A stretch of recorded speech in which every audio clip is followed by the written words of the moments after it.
start recording, everybody. Awesome, so welcome. Hopefully you are all in the right place this afternoon. We're here to talk about weeding. And I am Maria Bernier. I'm the State Data Coordinator at the Connecticut State Library. And when Kim and I do introductions, sometimes we also talk about where we were before, so that you kind of get the context of our weeding experience. And before, I used to be an archivist for many years, and it would really freak people out when they learned that I love to throw away things, because that was one of my favorite parts, was to really work on appraisal and selection, and really making sure that I had a strong, solid archival collection. And then also when I was working at a university library, it was my responsibility to weed the world history and international studies section, and to purchase for that section as well. And then I worked later on at a sort of membership library that was managing a significant weeding project, because they had always kept every single book that they were offered as a gift, and they had never ever weeded, and the shelves were absolutely jam-packed. And so it was a top to bottom, roof to basement weeding project that went on for a while, and I got to watch as that happened. So that's my experience, and Kim has completely different experience. I sure do. Hi to anyone who I don't know. My name is Kimberly Powe, Kim Powe. I'm the Children and Young Adult Consultant with the Connecticut State Library. And before that, I was basically a public librarian forever. I was at the West Haven Public Library as the head of Children and Teen Services there. I've worked in Stamford. I've worked on a bookmobile. So I've worked with, massive big collections in Stamford and in West Haven, but I also know what it is to manage almost a capsule collection as on the bookmobile. And Maria and I were just talking before, if anyone does not know, Maria and I work at the Middletown Library Service Center, which is located in Middletown, Connecticut. And the Service Center houses lots of things, us as well as books. So as we are giving this workshop, we are currently weeding the professional collection here at the Service Center. Every time we do this presentation, I think, man, am I ever gonna finish weeding nonfiction? It's just like this endless process that you have to do around all of your other job responsibilities. So, and what by we, I mean both Maria and I have carts of books in our workstations. So just keep in mind that, while a lot of people, I think, interact with us in our consultation, ways, i.e. children's services or the annual report data and things like that, we're also in this building with a collection of our own that we all work to manage, which includes, among other things, weeding the collection. So we get it because we're literally doing it right now. Totally. So on the next slide, you'll see our agenda. I forgot to update the times, I'm sorry, but we're gonna spend a couple of hours together today. We are gonna steamroller right through all of this content without taking a break for us. You, however, can feel free to take as many breaks as you want. Whatever bio break or comfort break you need. If it's better for you to turn off your camera, rock on and go for it. And then you can make funny faces at us without us seeing them, which is always an advantage. So we're gonna keep going through until about 3 o'clock today. And when we do this in person, if we ever get to do it again, we usually start by asking you guys to tell us what issues you'd like us to address over the course of the workshop. So I'm gonna ask you to type those in the chat, if you wouldn't mind, just if you would think about what would you like us to cover over the next couple of hours while we talk. And then the rest of our day is to really go through our slides and talk about weeding. And then Kim has a great video that she'll show us. If someday we're ever able to get together and do this in person, we would actually go out into the stacks and practice on somebody's library and start selecting things that we would then maybe potentially recommend for weeding. So in lieu of that, we've got a video for you. All right, I don't see anything in the chat yet. So I am hoping that you guys will pop something in the chat. Awesome. Thank you. Stephanie says you're looking for weeding for outdated and harmful books, specifically in children's, and the potential pushback that might come up against. And I know Kim has multiple other webinars about that, so we may refer you to those additional recordings as well, because weeding is part of collection management and it's really part of a larger story. So speaking of larger story, we started to include this slide about all of the resource sharing options that are available to libraries in Connecticut. And that URL at the top is our homepage for the Division of Library Development. So you can pop over there and get a lot more detail about all of these services that I'm going to mention. But it starts with, as Kim said, the Middletown Library Service Center, where we have these great collections that we can lend to you for your libraries to circulate to your patrons, whether you're public, school, academic, whatever. We've got children's books, YA books, professional development, puppets, storytime kits, a huge variety, STEM kits. We've got NASA STEM kits, a great amount of stuff that we can lend to you to supplement your collections and your programs. In addition, we have the delivery service, right? Remember that? That's bringing books to every single public library around the state, and schools and academic libraries can pick up on that as well. We also have Research at CT, which is that incredible resource of library databases that are available free to all of the Connecticut schools and public libraries and academic libraries and all of our residents and students. So that resource is available. In addition, there's Find It, which is sort of the statewide union catalog, so that you can find in that resource what other libraries have the books that you're looking for. And then you can request them through Request It or through the ILL listserv, and they'll send them to your library through Deliver It. So these are all complimentary services, right? And then of course in Connecticut, we have the Borrow It option, so that I, as a resident of some other town, can visit your library, show you my town's library card, and use that to borrow items from your library. So it's this amazing opportunity in Connecticut for resource sharing, where any individual person can get access to pretty much any book that's available in the state through one way or another. So when we talk about weeding, we're talking about that bigger picture context to help set the stage and help reassure you. Okay, so our next slide. We've actually got a timely question for you. Does Borrow It deliver? So those are two separate services. Borrow It means that a person walks into a library and says, I don't live here, but I know you have an item on the shelf and I'd like to borrow that item. And here's my library card from my home library. So that's one service. And separate from that is Deliver It, which is the van courier service that picks up books from each library, brings them to a central sorting location, and then brings them back out to other libraries. And this is a great thing. So if somebody in Ansonia said, oh my gosh, I really want this book, the reference librarian said, I can get that for you from Hartford. They're going to send it here and deliver it, and I'll have it here for you to pick up. So those are how those services work together as a complement. Thank you, Kim. Thanks, Maria. It helped. I can cheat, so I've got the chat open. I got you. Love it. Okay, so to get started with the presentation, less is more.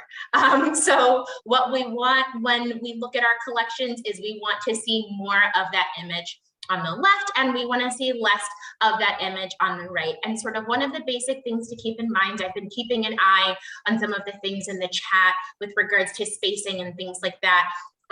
We want a quality over quantity approach. And this is something that I really personally had to lean into when working on an actual bus. Admittedly, it was a pretty big bus, but it really came down to the types of materials that we had, the validity of those materials, and less so just sort of making your shelves look overly full. You know, in one of these images, the library appears to have a lot of books, but then the problem that can exist with that is that people can't find anything. So we want to make sure that we have the ability to share our titles and share our resources with our patrons, and that they aren't so overwhelmed by just kind of like the quantity, and especially if some of the books aren't in a great condition, which we'll talk about a little bit later.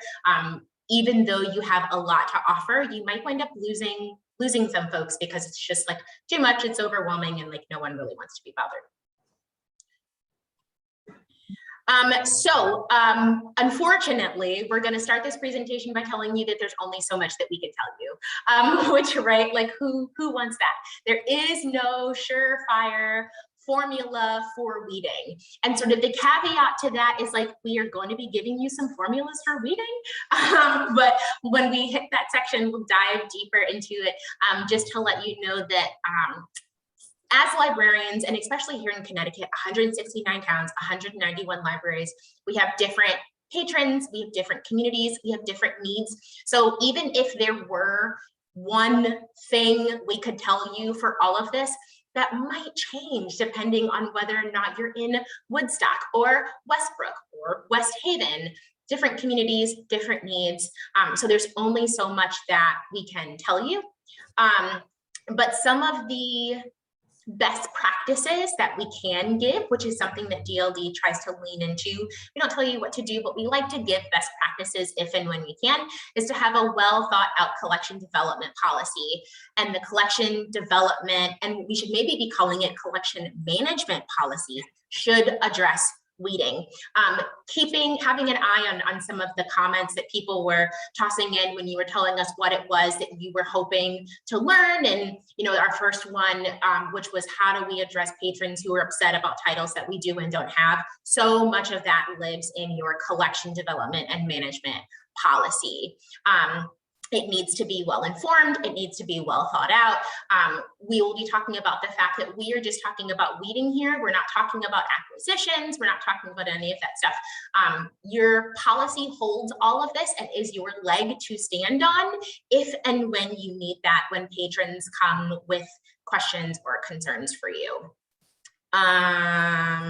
So we today will be referencing the crew manual quite a bit. I believe Maria sent an email out to those of you before. Some of you might have printed it, some of you might not.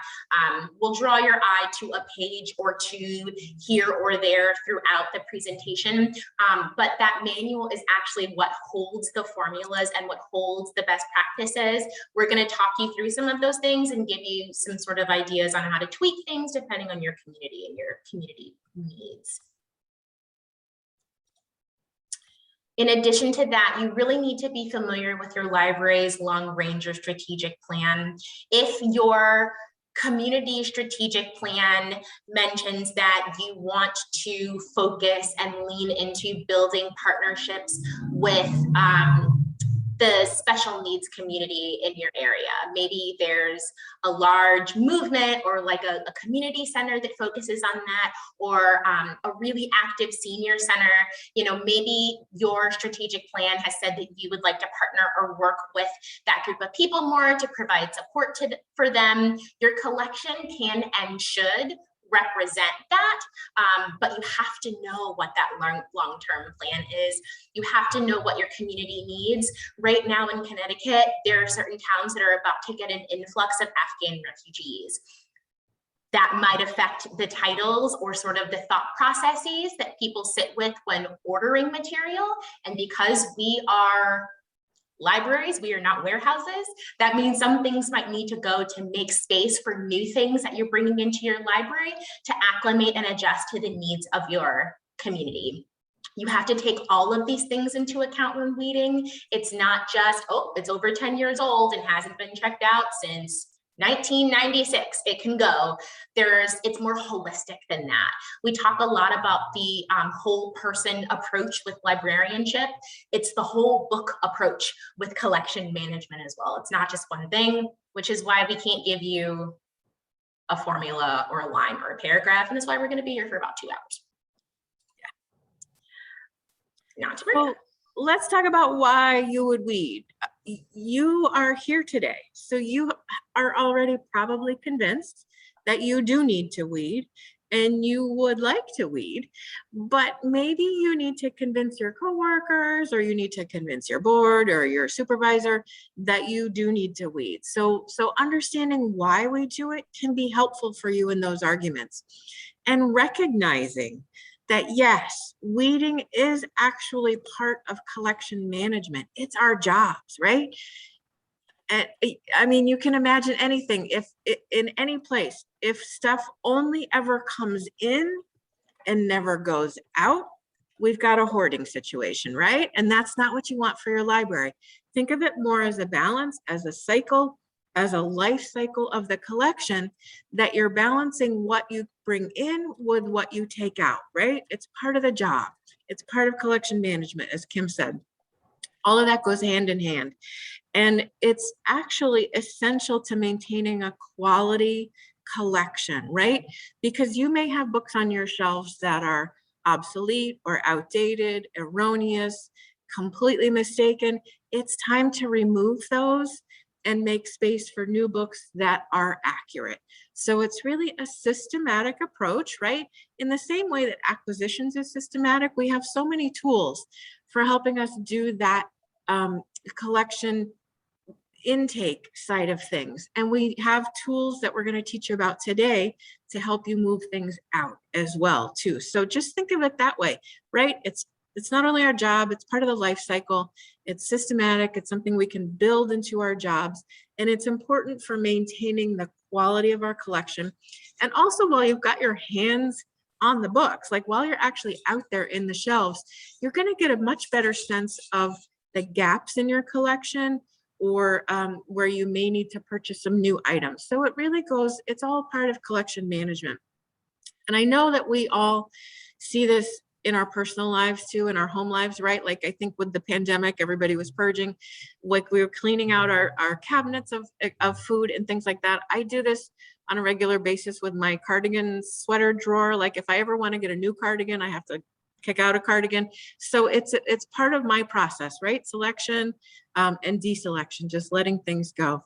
Now, I think also while we're talking here about collection management and bringing in and taking out, I'd like to remind everybody that it's a good idea to save a little money in your collection budget. Just set it aside for replacements, right? You're already setting aside money to bring in new stuff. Set aside a portion of that to purchase some replacement copies or new items to fill in some gaps. So just set aside a little money for that. And then as we go on to the next slide with more about why you would weed, again, a reminder that this is not irresponsible. This really is our job as librarians to have a high quality, accurate collection that is a public service to our borrowers, right? You want to have a collection that you're proud of, that you can bring to your community that is really going to suit their needs, their interests, their requirements, and that's going to be accurate for them. So again, remember, it's not irresponsible. It's really part of what we do, and we are the experts in this job.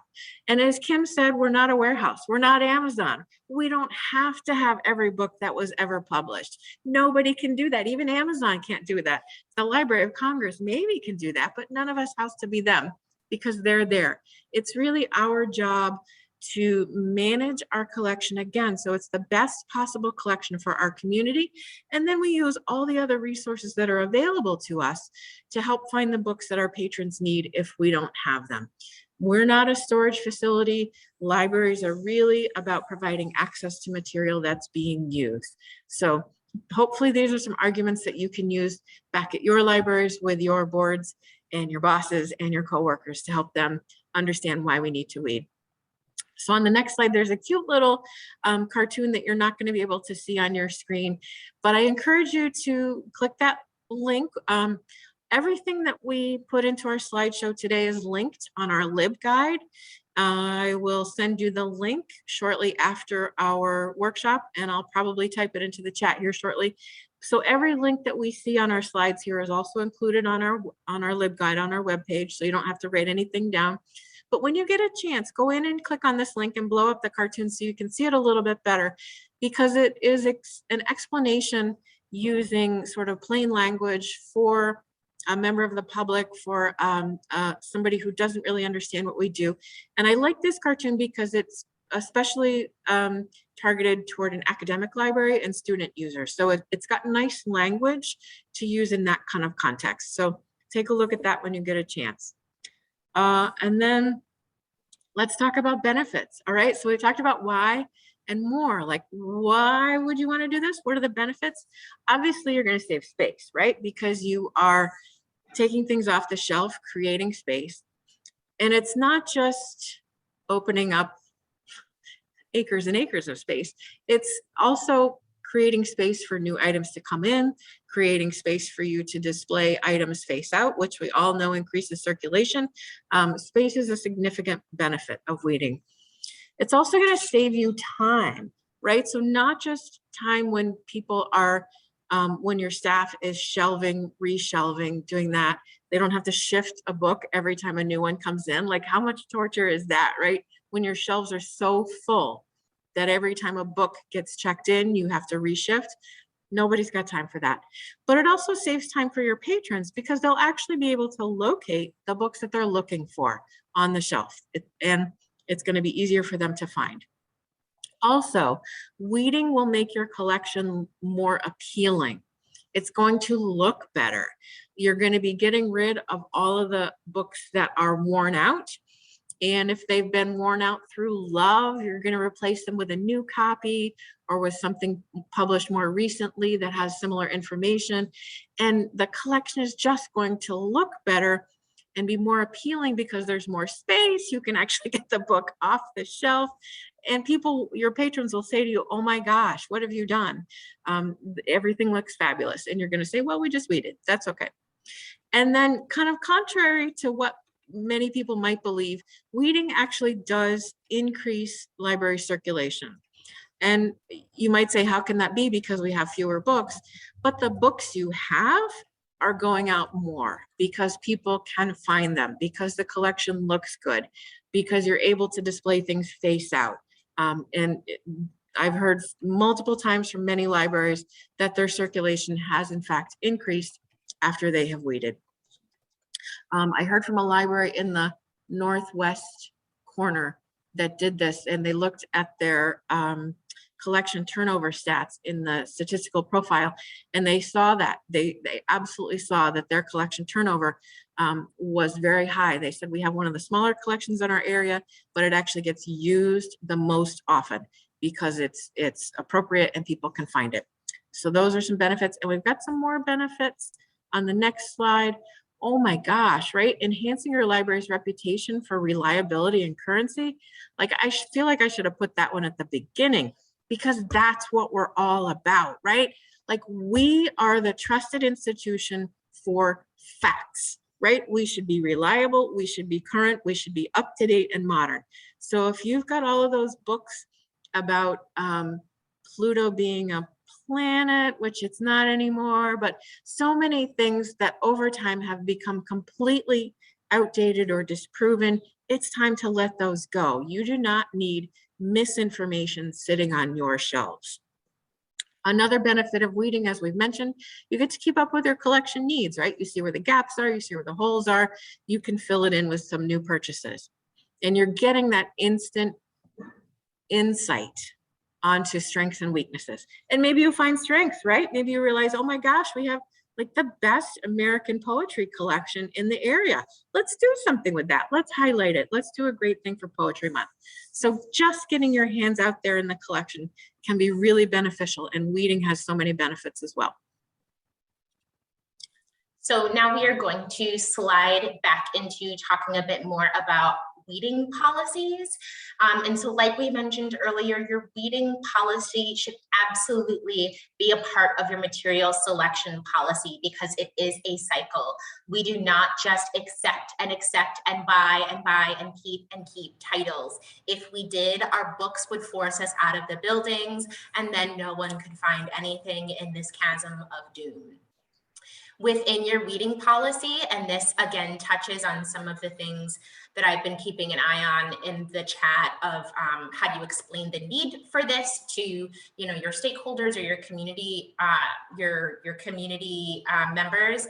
Your weeding policy should already answer the questions that people are going to ask you, because we've all heard them. The reasons for weeding. You know, we weed for, just like what Maria was saying, for space, for time, so that we get rid of misrepresentation. I once had a very precocious young man pull a book off of my shelf and said, Miss Kim, this isn't right anymore. He had recently learned something about bears or something and was like, this is wrong now. And I said, thank you very much. And I took the book and I weeded it. You know, I mean, it wasn't the end of the world, right? Like it wasn't, you know, like national security level, but it mattered, right? Like it was a nonfiction juvenile book about bears. And this child told me that there was some information in there that was wrong and it needed to be rectified. Put that stuff in your weeding policy to answer the questions before they're even asked of you. What criteria are you using for weeding? So when someone comes to you and they're like, well, this book is on the shelf and this other book that I know of that you had last year isn't anymore. What happened? Why did you keep one and not keep the other? Answer those questions in your policy. And this is where some of the information in this presentation is really going to be very helpful for you, particularly in nonfiction collections. I've seen some of you asking specifically about that. And what to do with portions of your collection that you are less sure of. Identify that criteria using the information that we're giving you today, tapping into your coworkers, other things that we sort of stumble across as librarians reading, and put that information in your policy so that you can explain to someone, according to our reading policy, X, Y, and Z about this book, A, B, and C about that one.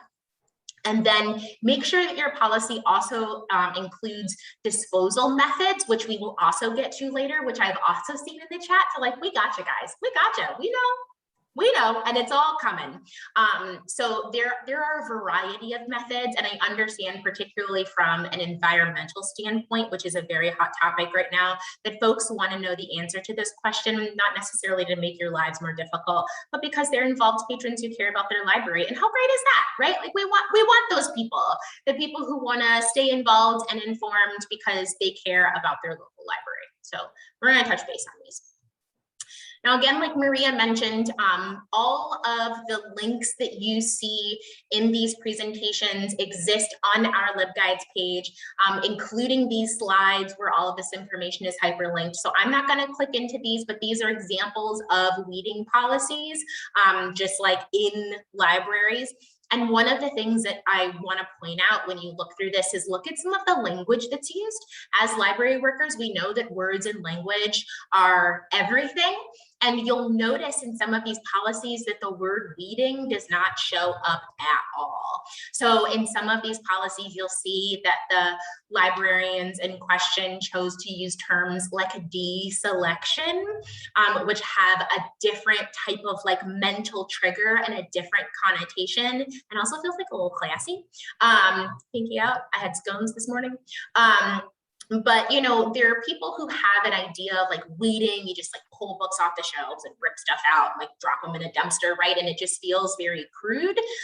But when you let folks know that you are deselecting, which is sort of our polar opposite of selecting a book to add to your collection, it just sounds less abrasive. It can sound less abrasive. And again, that's one of those things that's going to be dependent on your community. Is your community the type of space that would care about this? Sure. If your community couldn't care less, like, you know, then you might not have to lean too deeply into that. But just something to consider when you look at these things, look at your own weeding policy if you have one, and when you go in there to sort of make adjustments. Keeping an eye on the chat. Okay. So now we're going to hit some of the criteria for weeding, and we're going to start in sort of, well, we're going to kind of start and live in these three specific sections. So you want to pay attention to the content, which is, you know, the items, the format, which we're going to dive into a little bit, and use. And when we say use, we mean in circulation. So those output measures.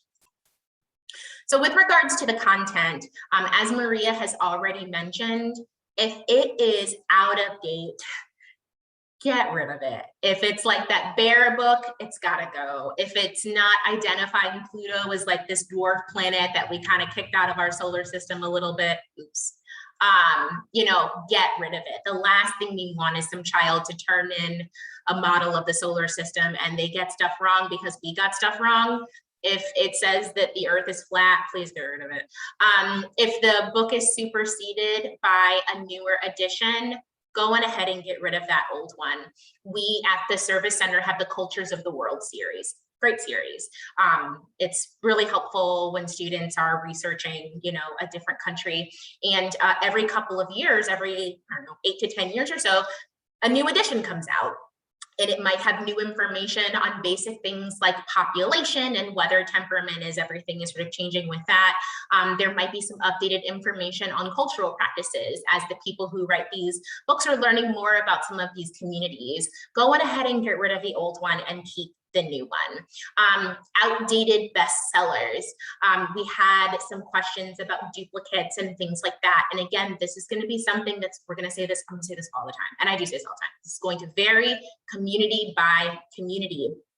In some communities, you do not need like every single James Patterson ever. You don't need every single Diane, what's her name? Diane Steele, Dana, someone Steele book ever, right? Like the ones that came out in the 70s and 80s, I have no idea if these years are right, but y'all know what I'm saying. Just get rid of them. And some of the things to keep in mind when making these decisions that might seem difficult is our second slide. Deliver it, find it, all of that stuff. Small state though we may be, we have a pretty gosh darn robust book collection. You do not need every single James Patterson ever. You certainly don't need 4 copies of it anymore. Order it from another library. If your patron can just be patient, particularly if you identify those titles within your consortia, you're gonna get it even sooner than if you were to ILL or something like that. And you almost can't throw a rock without hitting a library in this state. 169 towns, 191 libraries. We have more libraries in towns. Maybe you're in West Haven and you say, I'm really sorry, we don't have that particular James Patterson book, but they've got it right down the street in Orange. I'm happy to call over right now and ask them to pull it and hold it for you so that it's not taken between, now and when you can go get it. And, maybe the library that you're working with is even willing to hold it until that Saturday because the patron's got to go to work or something like that. It's really important that we utilize our resources in our surrounding areas and libraries to help us do some of this work. Again, we are not a warehouse, we are not Amazon, we don't need all the James Pattersons in the whole world, we just don't. And format.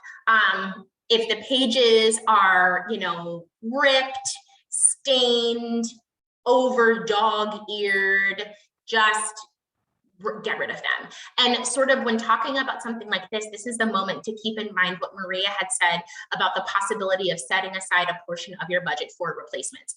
If there is a book that is well loved, as we say, very, the binding is broken or the book opens up to this like one chapter that is clearly everyone's favorite chapter of the book. I, as a children's librarian, we had, if anyone here knows children's titles, the Karma Wilson books were like the hot book of my community. Bear sees colors, Bear sees shapes, Bear was seeing a whole lot of stuff. And at one point, someone came to check out one of those books and every single page, 32 pages, had been taped with book tape to keep the pages in. Every single one.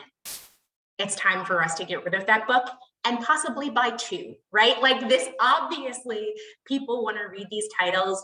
Let's replace something that is badly soiled and a little embarrassing for me anyway, when someone would bring these up. I'd be like, oh my gosh, I'm so sorry. Get rid of those books. Maybe it's time to order 2. And when the time happens, with which it will during your weeding time, and you realize you don't need 2 of those anymore, toss it into your friend's book sale or something like that. There are also situations in which books are edited, as we right now might to see more and more of, as more folks are talking about libraries than have in a minute. We're all over Twitter and it's weird, and the news and stuff. You might, as you're sort of reshelving books or going through things, adjusting your shelves, notice that people have crossed things out or ripped pages out or something, just go on ahead and replace those. If you've identified that that's a title that needs to stay in your library, right? Like maybe it hasn't circled in a billion years and you can just let it go. But if these are titles that you know you need to keep, we don't want things like that on our shelves. It sort of goes back to having a well-presenting collection that our patrons want to use. Got to keep these things in mind. And so then with regards to use, the circulation of our titles, a general, super general rule of thumb is you want to check your publication date. About 50% of the circulation of a title happens within the first 5 years. So in theory, if it's year 6 or 7 of a title, maybe it should be looked at for weeding, but again, maybe not. It really depends on your community and their needs and sort of what's happening in your town right now. But that's just sort of like a general formula. We said we weren't going to give you formulas, but here's one of those formulas we said we weren't going to give you. Just like a general sort of thing to keep in mind. And check the last circulation date. So when was the last time someone took this book? Those are sort of the two numbers that you're going to want to keep an eye on. The year the book came out and the last date of circulation. If something hasn't circulated in the last 3 to 5 years, especially fiction, because so much of that churns out so quickly, maybe again, it's another book that should be looked at for consideration for reading. Very general, do not glue yourself to these numbers. They are here to guide you. They are not here to rule your lives. And so, as we said, we are going to be addressing and sort of pointing you toward the CREW manual. What does CREW stand for, you ask? Continuous Review, Evaluation, Weeding. So just sort of an acronym to keep in mind. That's sort of what these words stand for. And speaking of acronym, we are going to hit a fun and awkward one, M.U.S.T.I.E. So when you are in your stacks and when you've sort of isolated an hour on, you know, like a slow Tuesday morning to look at your collection and pull some titles that you want to consider for weeding, keep that acronym M.U.S.T.I.E in your mind. We've hit some of these already. Is the book misleading or inaccurate? Is it like that bear book with some old numbers, or is it telling you, yes, Pluto is just as much of a planet as Saturn? Let it go. If it's, you know, that Karma Wilson book where every single page is taped and it's over dog-eared because the kids of your community just love the bejesus out of it, let it go. If it's superseded by a newer or better edition, like the Culture of the World's books, if the newer edition has come out, it's time to move past it. If it no longer has any literary or scientific merit, if it is trivial, if it's some of that stuff that has been debunked, right? Where, you know, there might be that one peer review article from 1963, but there are 127 more that are saying, no, that was wrong. Let it go. If it's irrelevant to the needs or interests of your community, as we mentioned, there are some communities that are about to change with the entrance of Afghan refugees. If anyone has, you know, been in my diversity audit presentation, you know, over half of kids 15 and or under 15, whatever it was I said, you know, the demographics of white versus not white people in America is changing, and maybe you haven't even paid attention, but you blinked and your community has changed before you. If the needs of your community are not met by the books in your collection, let them go. It can happen in the blink of an eye. You can look up and you're no longer living or working in the same place that you were like 40 years ago. Our collection, our libraries, the way that we function has to change with our communities, or we become irrelevant, right? And that's not what we want. And also, as again, with that second slide, if something's easily found somewhere else, if like every other town that touches yours has this title, if it's easily aisled up, if we have it here at the service center, if we've got a discussion set of, you know, Transcendent Kingdom, do you need a discussion set of Transcendent Kingdom? Maybe, but maybe not. Probably not. Don't do it. Save your money, save your time, save your shelf space. So there's a quote here that I'm not really gonna read. This, again, this is something you guys can sort of go back through, but you know, you've got people that are like, I can't believe you're throwing away books. They're books.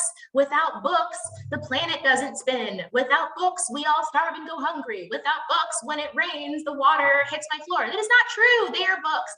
This is hard. This is hard for an avid reader, right? Because not all librarians are you know, super book people, and that's okay. But as an avid reader, I get it. I get it. Books provide context, they provide scope for the imagination, they provide information, but they don't keep us alive. It is not that serious. They are just books. And yes, we are allowed to throw them away, resell them, get rid of them, whatever. They're just books. We're going to be okay. The moon will not crash into the planet. It's going to be fine. So again, back to those formulas that we said don't exist, but that we'll give you anyway. Here they are. So if you, you know, have the crew manual open, or if you printed it, you can find some really good information on page 105. It's just sort of like a sheet of these formulas to, again, guide you. Please do not glue yourself to these unless you recognize these formulas to be true for your community. But the way they break down is they will give you age, circ number, and that M.U.S.T.I.E acronym that we went through. So a couple examples, they're broken down by subject area. So we know that medicine is the 610s of the Dewey Decimal System if you follow the Dewey Decimal System. If you do not follow the Dewey Decimal System, ignore the number and kind of allocate the number to whatever you use, Library of Congress subject headings, whatever it is. That's why they have the number and they have the words there too, to try to make this useful for all types of libraries. So within the medicinal section, 5 years is kind of what you want to keep your eye out on. We know how quickly medical discoveries can change. Drink red wine to cure you of cancer. Don't drink red wine. Like it's just, it changes constantly. So if you have a book in your medical section and it's from, you know, like 2006, I can't do math, but also 2016 feels like it was yesterday, but it's almost 2022, which is really terrifying. You know, so if it's an older book, even if it feels like that year was not that long ago, maybe consider it for weeding. And then you have the second number, which is your circ number. So if it hasn't circed more than 3 times in the last 3 to 5 years, like maybe it's time to get rid of it and then focus, or if it hasn't circed in the last 3 years, it's probably time to get rid of it. And if it hits one of those M.U.S.T.I.E acronyms, misleading, ugly, all of that. And then you might also see some numbers with an X in them. So the OOs, the early OOs, as I call them, 004, that's computers. You know, if it's over 3 years old, get rid of it. If you've got a book that's like, you know, Windows 7 for dummies, like, please just like put that down and let it go. And the reason you'll see an X in the section designated for circ is it doesn't matter. If someone checked out of books on working Windows 7 last week, just get rid of it anyway, right? Like there are some things where it's like, I'm sorry, I understand you wanted this, but we can't keep this book on our shelves. It is super, super, super outdated. And again, you always keep that M.U.S.T.I.E acronym in mind.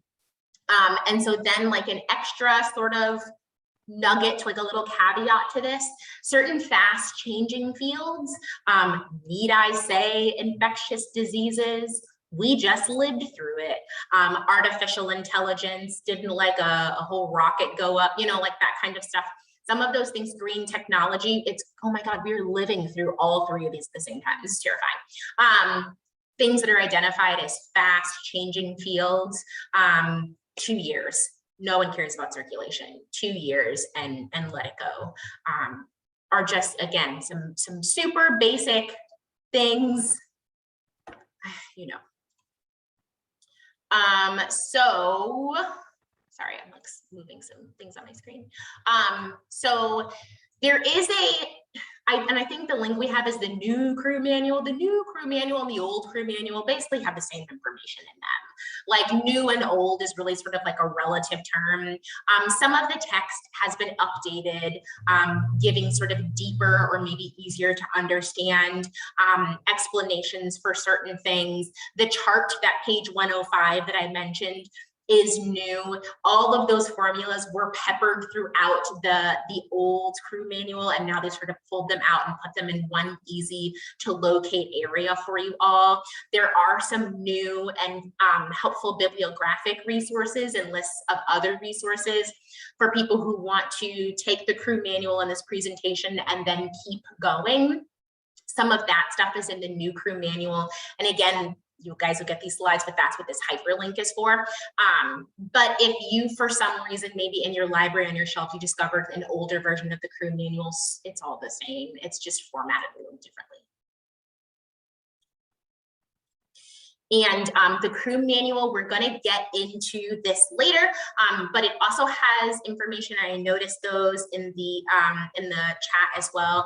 There are sections for like special criteria areas, reference, non-print, children's. Some of the rules change a little bit with those things.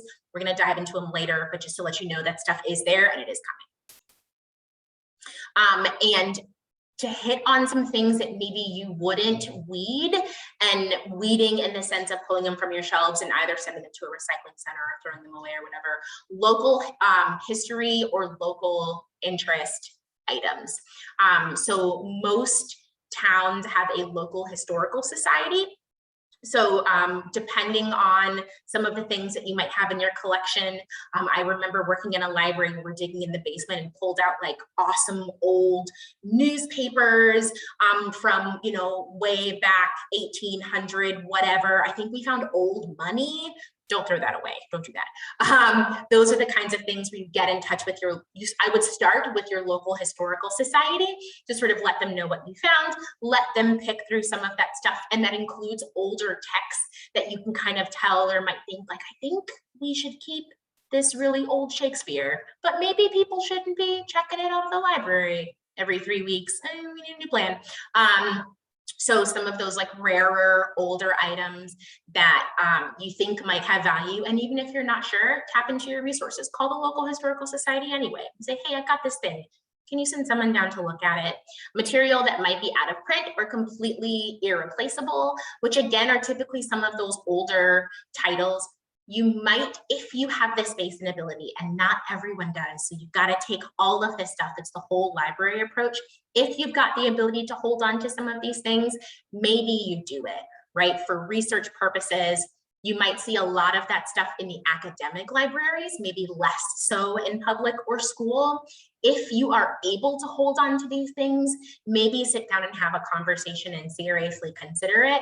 The same with things that might have high research value, and that research value might be to someone that you never would have guessed, lawyers. Maybe lawyers are coming and using your stuff and you never thought about it. Some things to sit with. And again, you might come to the decision that it's something that can be weeded, but at least like stop and give it a minute. Okay, so let's talk about the nitty-gritty and the mechanics and the logistics and how we actually get this done. So let's start with when.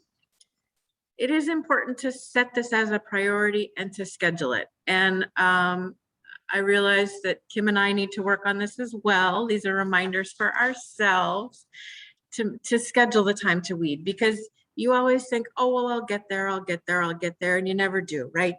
So if you can just schedule it in your week or in your month, that's a great way to plan for it. And maybe you block out an hour a week just to get out in the stacks. Maybe it's a couple hours a month, but dedicate that time and be faithful to that time, right? Don't like ignore that appointment on your calendar. Actually go out and do it and schedule it. And if you can do it while the library is closed, that's great, because it gives you time in the stacks when you're not being interrupted and the phone's not ringing, right? So maybe you start work at 9 o'clock, but the library opens at 10. Grab that first hour to get out in the stacks and do some weeding. Also, if you can have somebody do a shelf read, before you go through and weed the collection, that's really helpful too, because then at least you'll know that the items are in order and you'll be able to find what you are looking for based on your printout from your ILS. So it just helps to have the ducks in a row before you get out there onto the shelves. And this is also a nice opportunity to do an inventory project, right? So either somebody has done a shelf rated and inventory, or you're doing it while you're weeding, where you've printed a shelf list from your ILS and you're out there actually checking that what's on the shelf matches up with what you think you have, or maybe it's currently checked out. So it's a great opportunity. Again, how many times do you want to be out in the stacks, but use that time effectively for your purposes. I also find it useful to do in small doses. An hour here, 45 minutes, an hour and a half. Because if you look at it saying, I need to spend 8 hours all day in the stacks and weeding, it's going to kill you, right? The tedium is going to drive you bonkers. So just poke away at it bit by bit and realize that whatever you kind of pull off the shelves one day and put onto your cart, you're going to have to deal with another day, right? So make sure you're doing that the carts aren't stacking up in your cubicle and that you're actually working your way through the whole process. And as you might have thought when Kim mentioned the CREW acronym, that first word, continuous, right? So it's a continuous process, but it also can happen throughout the year. Don't just plan on this happening in 1 month or 2 months. It's really something you can do every single month throughout the whole year. Just keep it going and keep it wrapping around and keep your momentum happening. And also in terms of when, absolutely make sure that you weed your collection before a renovation project or a construction project, right? Because the very last thing you want to do is pay to pack, move, store, move, unpack, and reshelve books that you are not going to keep, right? Like that is incredibly wasteful. So just do a weed, get lean and mean before you do any kind of construction project. So those are the wins. And the who's. Well, really, everyone should understand the importance and the purpose of weeding. And as we said, you guys are already convinced, and hopefully we're giving you some ammunition so that you can convince your coworkers, including the trustees and the friends as well, about why this is important and the purpose of it. And sometimes you can use different language for your audiences too, depending on who you're talking to. And I'm thinking of specific examples. When I worked at the fancy membership library in Newport, I would tell my library committee, we are refining the collection. And they understood that that really fit with them because, you know, they're collectors too, and they understand you refine it, you make it better, right? And refining means making it better so that it really fits the needs of our community and our patrons. And then I also knew that there was an avid gardener in that group. So sometimes I would say, you know, one gardener's weed. No, what was it? One gardener's weed is another gardener's wildflower. And that resonated with me too, because saying this particular book is something I'm going to weed, but maybe I send it off to somebody else who thinks it's the best wildflower they have ever found in their garden. And they are absolutely thrilled to have that book. So it's kind of that cycle of moving them out. So make sure that you're using whichever terminology or whichever words or metaphor or picture is going to be meaningful for your audience as you're explaining why you're doing this to them. Now, also, it's nice to do this work with a buddy. So whether you're out in the shelves together with somebody, it's just helpful to have that second point of view on, is it okay if I weed this? Is it, like, really, is it okay? And Kim and I have been doing this too with the professional development collection. I'm like, Kim, there is no way that I am keeping any books from the 1970s, 80s, or 90s. Is that okay? She's like, yes. Okay. I'm on that. But that second point of view is really helpful. And also, there are other experts in certain fields. And the people at UConn Health Libraries have been really great about advising on health and medical collections. And the state law librarians who are working at all of the legal centers around the state have been really great about offering their services. I was actually in a workshop where they said, yes, we get calls from public libraries to help them refine their law sections in their lending collection. And I thought, well, that's great. Everybody just needs to call their local law librarian for help in that section. But depending on where you are, maybe in an academic library, you can call on some of the faculty or some of the students who are working in specific majors. There's always somebody who's an expert. Science fiction and fantasy, if that's not your thing, maybe you have a coworker who can help you there. Or romances, maybe you have a patron or somebody, a friend or a board member who loves that and can help advise you. So seek out the experts in those subjects where you are not one, because they do exist. Now, also, I kind of feel like because of that cycle of the life cycle of a book, right? How we're doing collection management and managing what goes out with what comes in and vice versa. I feel like ultimately the person who's responsible for your library's collection development should make the final decision and should be the final arbiter to say, yep, that one is going, let's let it go. So there's got to be some degree or level of accountability in there. And then make sure you've got some kind of guidelines for your support staff or your volunteers as they're shelving, right? So this is a great way to catch books that might be weeded. Maybe it slipped through the circ staff somehow and you've got your staff who are shelving and they say, jeepers, either this book in my hand is loved to death and needs replacement, or I just found another book on the shelf right next to it that maybe needs to be replaced and weeded. So grab your army of staff and volunteers to help you out with that. And, you know, to sort of tack onto that, something I hadn't thought of before, if you, depending on your system, whatever you're using to check these titles out, I know with the system, maybe all the systems that I worked with, if we were checking something out, say that Carmel Wilson book with all the tape, we would still give it to little Johnny, don't want to snatch his fun from him, but put a note in the system so that when the book is checked back in, whether you are at the circ desk or not, a note pops up saying, please set aside for reading consideration. That's again, another opportunity to tap into and use the tools that you already have, but you may not have thought about using them for anything other than creating library cards, checking in and seeing how much someone owes on fines. Mm-hmm. Yep.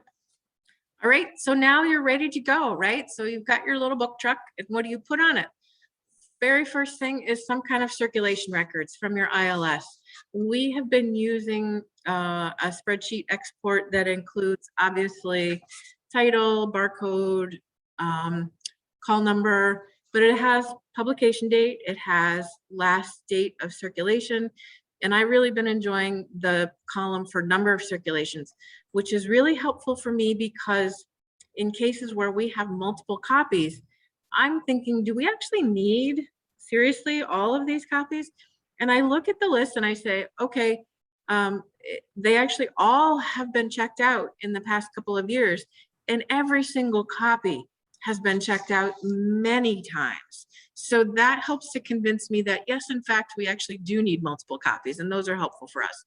So grab your circulation records, throw them on your book truck, make sure you've got that crew manual with you. So either as a printout or on your computer, maybe that's what you've got, a little laptop on your cart. You can always bring note paper, some scrap cards, something to write with while you're out there, because you're gonna make notes either to yourself or for your coworkers. You'll also wanna bring a stack of weeding slips, which is the next slide when we get there. But this is something that my former coworker here at the Division of Library Development, Linda Williams, kind of designed and put together for us. But it's a really handy little concise, tiny little piece of paper that you can tuck into every single book. And it just reminds you when you get back to the office and days later as you're going through your cart, why did you want to weed that particular book? And you can put your notes on there and your computer tablet. Oh, there's a little slip. And Kim is going to actually show us later on in a video how to use this. But you can see on the left, there's that M.U.S.T.I.E acronym, right? Here, I want to withdraw this book, and here's why. So you can check off many different options if you want to. And then on the back of the slip, there's some other recommendations. Maybe we want to repair this particular book, replace it, or do something else. So that's what the slip looks like. And then how you pull each book off the shelf, right? Handle it, actually open it up, because this is another great chance to flip through and look for those edits that Kim mentioned or the tape. on the inside that you might not have noticed if it was just sitting there. So actually handle it. And you're going to check it for that date of publication, last circulation date, number of circs, the condition, the format. All of those factors are something you'll consider for that particular book. And then think more about what information in that book might have changed recently. And this is applies to any of your nonfiction books for sure. Is it still accurate? Is it something in a standard catalog? Maybe that's a reason why your library would keep it. And are there other copies in the consortium, right? All of those are factors while you're considering. And, you know, I don't know how many times we're going to say this today, but does it fit for your community and your patrons? Is it accurate? Is it the book you want to have on the shelf to answer their question when they come in and ask you? So think about all of those factors. And then when you're back in the office, make sure that you've got a little weeding slip in each book with your decision. You're going to actually obviously remove that item from your ILS, from your catalog, right? So that people realize you don't have it anymore. Please do stamp it or somehow mark it that it's withdrawn or discarded from your library, because if you don't do that, somebody's going to find it and they're going to give it back to you at some point in the future. So it does help to somehow indicate that this is no longer library property. And then whatever your policy is for disposal, go ahead and dispose it that way. And just to get ahead of ourselves, we're going to have many, many options for how you might dispose of those items. Oh, I guess I can do this. And so then when Maria and I were working on sort of how we would lay this out, because it adjusts and it updates, which is why we do it a couple times a year. Sometimes we have all been there. This is probably going to come up more with the fiction collection than anything else. You have a book and you're like, but it's great. But it's a great book and people just don't know it's here because we're working on that quality quantity thing, right? If you've got so many books on your shelves, people can't find the great ones. Next thing you know, according to your weeding policy, there are books that should leave your shelf, but because you know your patrons as a librarian, you know that someone wants this. So the island of misfit books, the last chance book display, something that I have used in the past. And that's when you've gone through weeding a couple of sections and you've got like 25 titles and you're like, no, I know in my heart and soul that somebody wants this, they just don't know that they want it. And so you create a space within your library. Maybe it's like a shelf, an empty shelf. Maybe it's a book display. Maybe you just dazzle up a cart and you put something, perhaps right there near circulation, somewhere where people can see it. Maybe you put a little sign, like last chance, like if no one wants these, they're going to have to go away forever. And people, I'm telling you from experience, people will see them and they'll be like, what's this? And they'll sort of pick through the books and they'll pick them up and they'll read the inside and they'll kind of see what's going on. And there are going to be some people and they're going to say, this does sound great. Like I want to read it. They're going to take the book and they're going to take it home with them. And then what's going to happen is they're going to read it, they're going to return that book, and it's going to go back on the shelf. So it will have been saved. It will no longer be on your last chance, your island of misfit books. And what you would do is, as a department, say it's children's or circulation, or as the person who's kind of the responsible party for making these decisions, you say anything left on this cart, anything left in this display in 2 weeks is just gonna go. We've done the best we could. We set it out there. We let folks know that these titles exist and they just weren't interested. And then whatever's left, whatever's remaining, that's what sort of goes. So it might break your heart for some of these things, and sometimes it needs to go. No one wanted boxcar children. I had to delete them. They just didn't want them anymore. They had to go. But sometimes there are titles that kind of are, are the result of cluttered shelves and sort of are the result of invisibility because there's just so much to offer that people kind of don't even want to take it. So we're not here to ruin all your fun. We're not here to delete all your books. We've got options. You can keep some. Mm-hmm. Yep. Now, sometimes you come across a book in the stacks and you'll think, wow, that's actually really something. I know I don't want to circulate it, but is it maybe worth something? Is this a rare book? And in fact, this happened in one of our weeding workshops, and I can't now remember what library it was, but I pulled a book off the shelf that was a signed first edition by Eugene O'Neill, the playwright from New London, and it had his beautiful signature right there on the cover page. And I thought, well, that probably should not be on the shelves circulating like it's a regular old book. So you can use some online resources to determine if it's got any value or if it's rare. One that is really helpful is called Your Old Books from the Rare Book and Manuscript Society. They've got some criteria for figuring out if it's valuable or rare. And then if you actually wanted to have it financially appraised, they may have some links there and give you some ideas for preservation of that item if necessary. So that's a great site. But also just to remind you that just because something is old doesn't mean that it has value or is valuable. And my next door neighbor has this issue where she thinks that every piece of furniture that old is valuable. Like, no, no, no, no, no. Just because it's old doesn't mean you're going to make any money off it. And it's the same thing with a book, right? Just because it's an old book does not mean it's worth anything more than a buck. You can see this online as well. Some of the books that are selling so cheaply, it just may not have that value. But you could maybe look at some of the online booksellers that are linked here too, just to see if there are books for sale, other copies of that item for sale on the open market, and see what it's selling for. And if it were something that you no longer wanted in your circulating collection and wanted to give to your friends, maybe they would sell it and raise some money and give that money back to you. So there are options for books that may be old or rare or worth a little money. So then we get to talk. I'm sorry. I hope the person who saw my answer, you don't just because people might want the book from their childhood doesn't mean it has to physically reside on your library shelves if it's not an appropriate space for it. Yeah. Somebody's got it. So let's talk about how you get rid of the books. How do you dispose of all of these physical books that you are taking out of your collection, that you are deselecting? Now that you have updated your collection and refined it, and you want to give those little weeds away to somebody else who will think they're wildflowers, you got plenty of options, right? You could sell it through the Friends or the library book sale. Sometimes certain libraries or Friends will work with book consigners. My friends do that, where there's a guy kind of locally who has a used bookstore, and he'll take some of our items on consignment because he knows that he can sell them to his customers.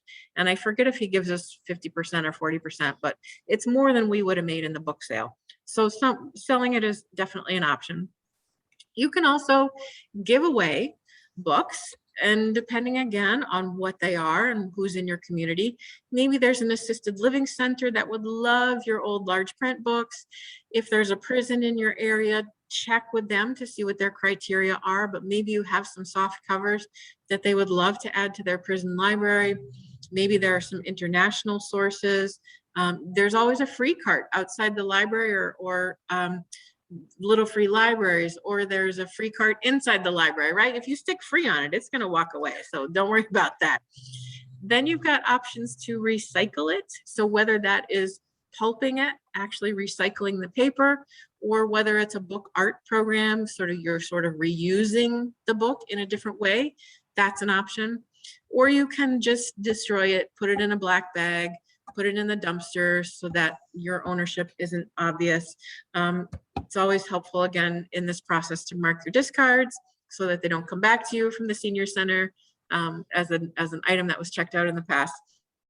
But here's page one of 2 pages with many, many links for various options for selling, whether it's reselling, whether it's donating, recycling, some other great ideas.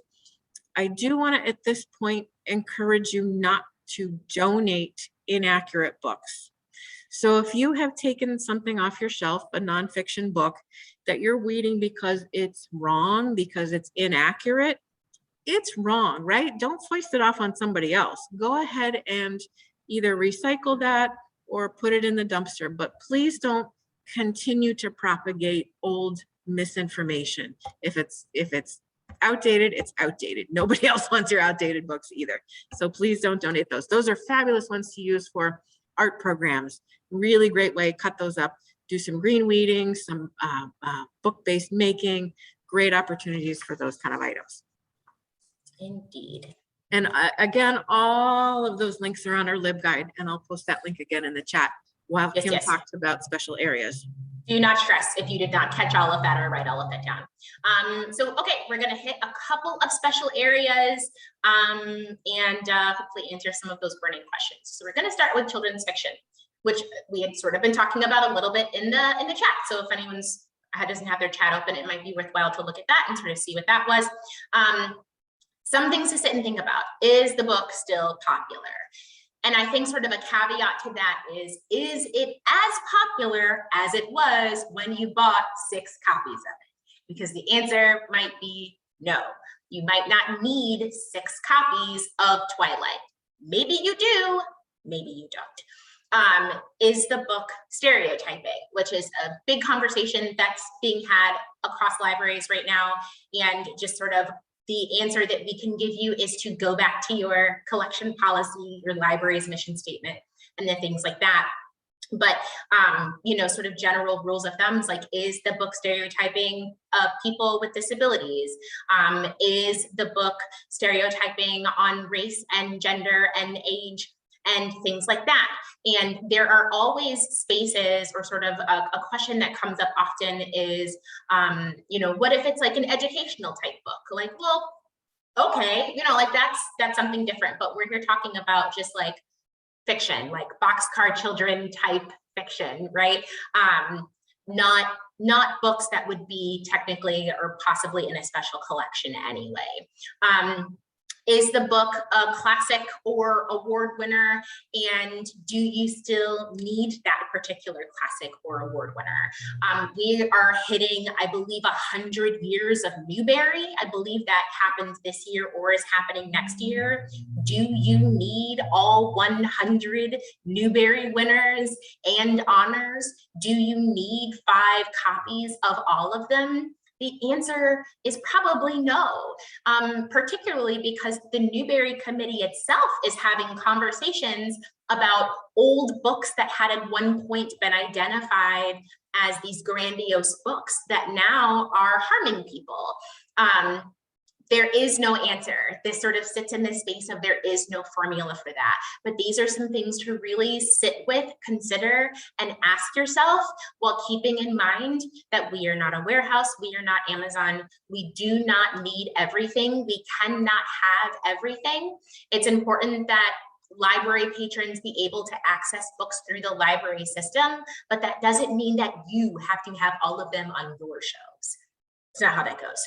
And then, of course, some things like bindings and sort of the condition of the book, but not just the condition of the book, but also what the book looks like, right? So there have been many books that come out and, you know, it's still relevant. It's still something that people want to read, i.e. like Outsiders, but maybe like you have a version that looks a little nicer, something that's a little bit more updated. Because as much as we might like to say, don't judge a book by its cover, I steadfastly judge books by their cover, and I'm okay with that.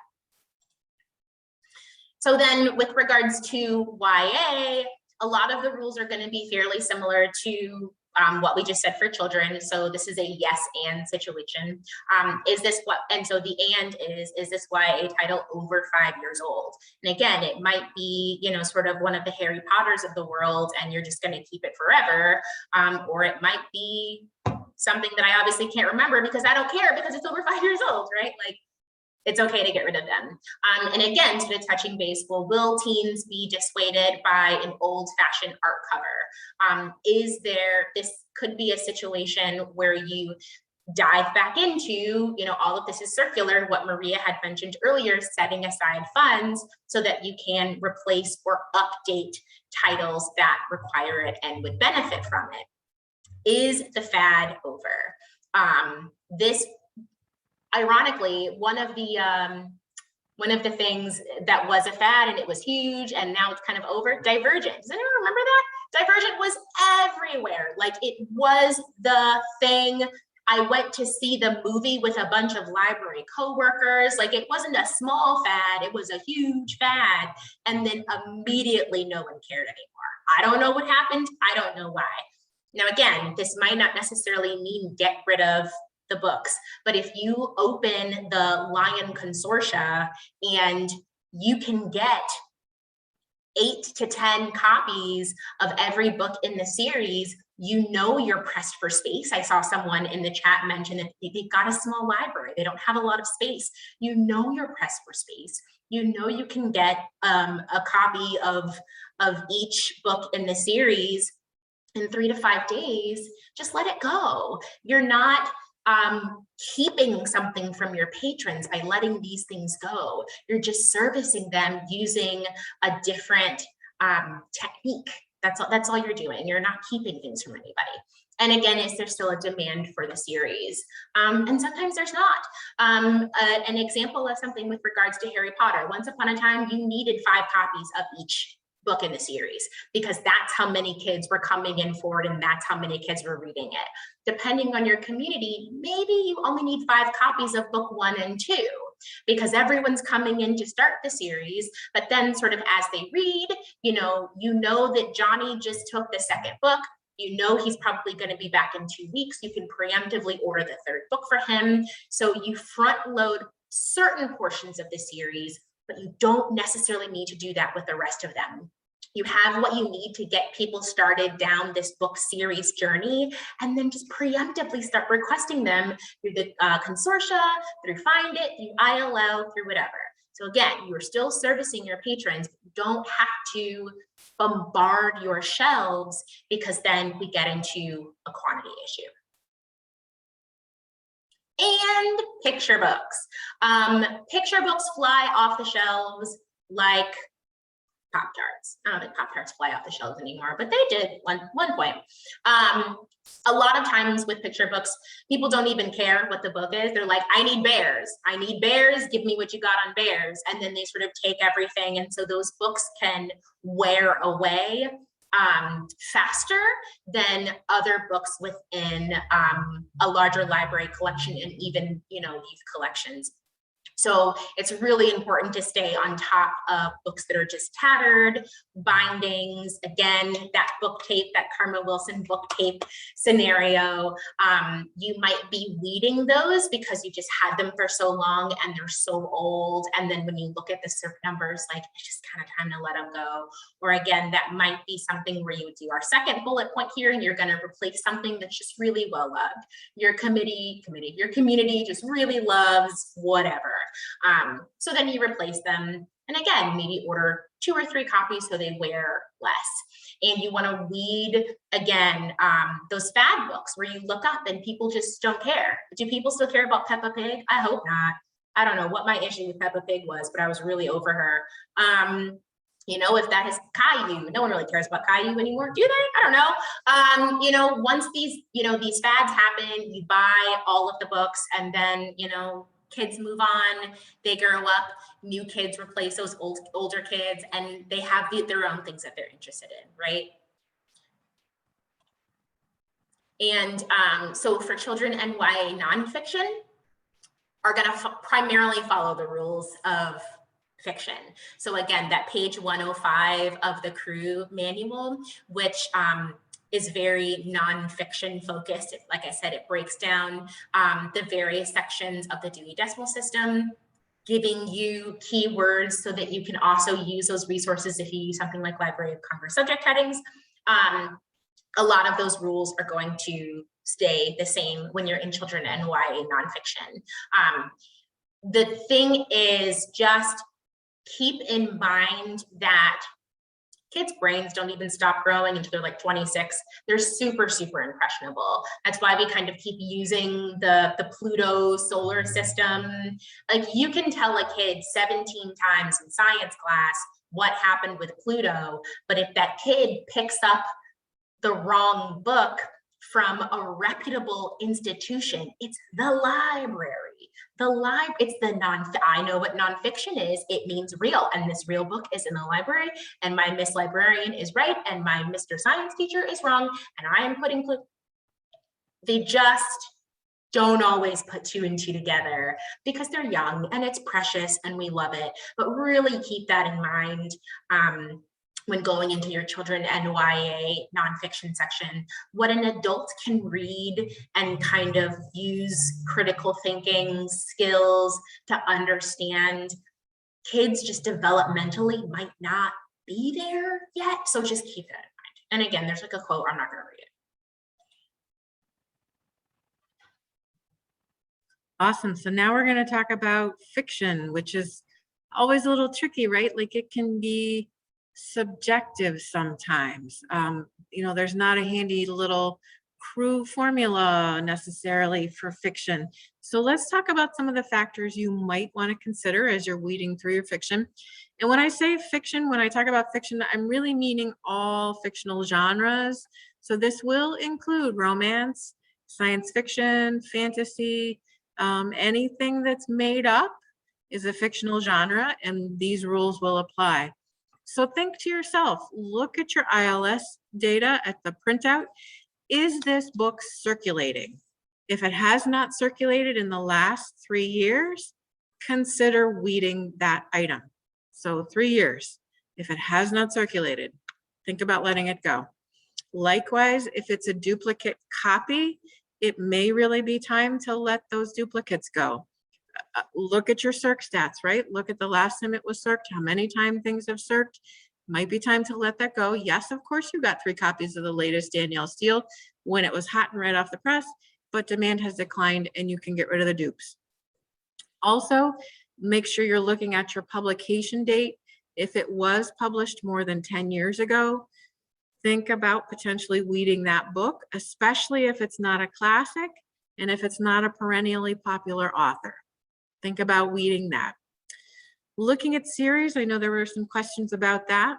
So if your author is still writing and the series is still growing, you want to keep your series intact, right?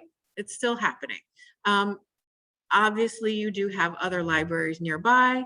You have Find It, so you can locate copies. If you're missing one from the series, Deliver It will bring that book right to your library. So again, you've got those resource sharing options if you have a gap in your series. But if the author's not writing, not adding to the series any longer, there hasn't been any circulation on that for 7 years, consider weeding that entire series. And that's the same for series where you have significant gaps and the author's not adding to it, right? If it's kind of a dead series, let it be dead and not be in your library anymore.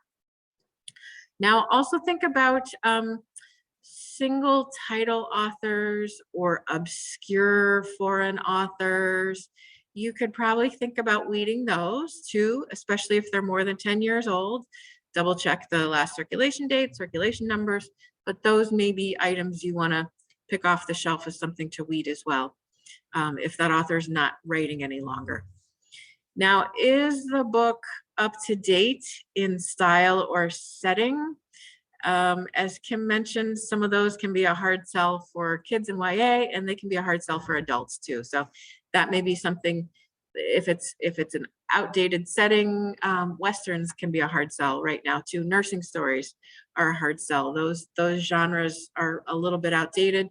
It may be time to decrease your holdings in those areas. Also think about whether something's on a recommended list. Maybe in your library, that's a factor in your decision-making process if it was on a bestseller or a New York Times recommended list. If it's in bad condition, maybe it got loved to death that way, and you should think about replacing it instead of just getting rid of it. That's an option for you always because you've saved a little money in your budget to do that kind of thing. Then again, as I mentioned, if it's a genre that you're not familiar with, go ahead and ask for help with those, whether it's urban fiction or science fiction.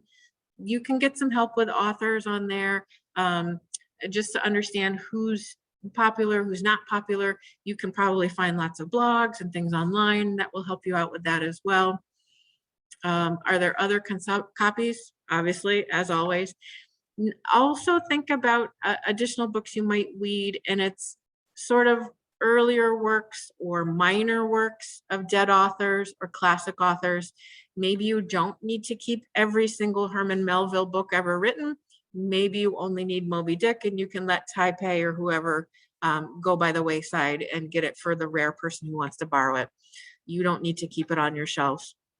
You may also consider weeding some short story collections, minor short stories. Meh, you don't necessarily need that space.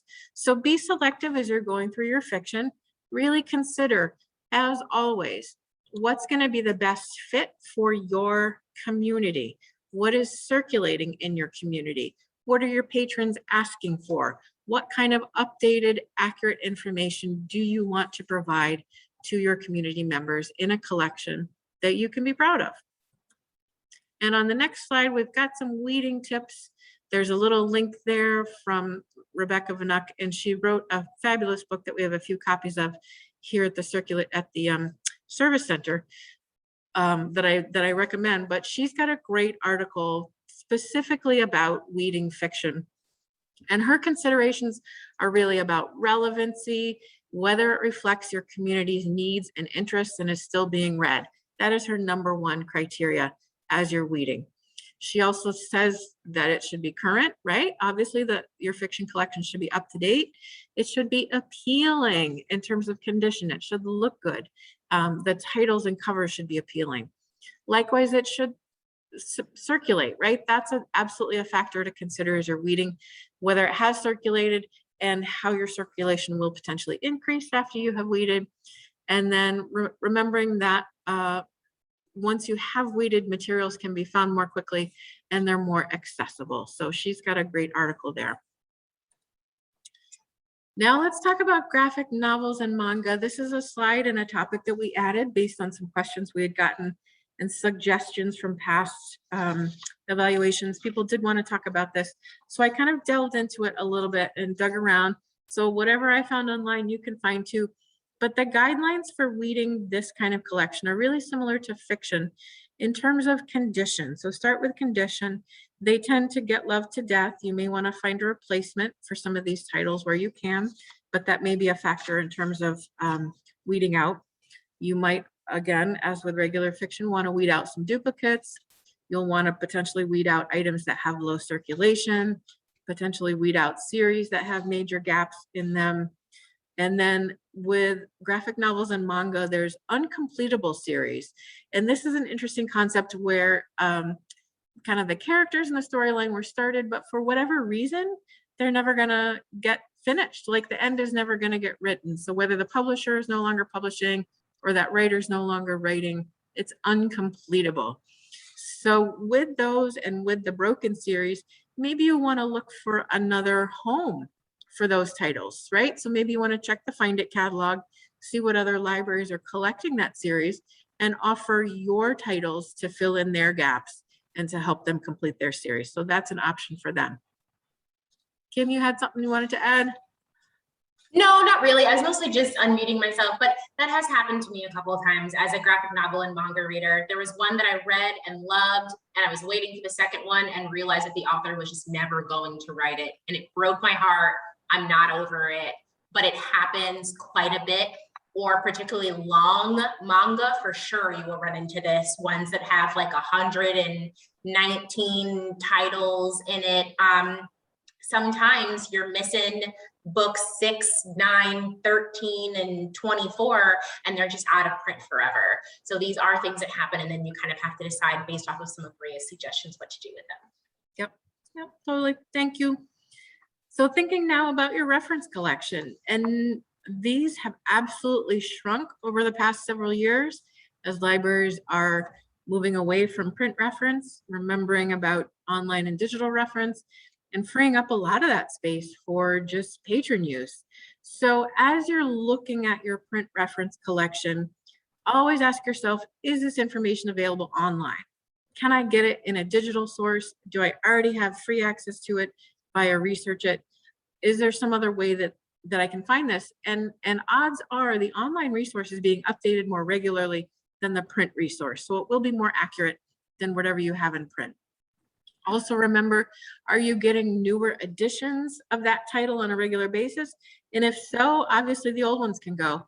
And that happens to us in our professional development collection, where a text might come out and it's on the 11th or the 12th edition, and they've all been updated every single time, right? Maybe it's a standard text.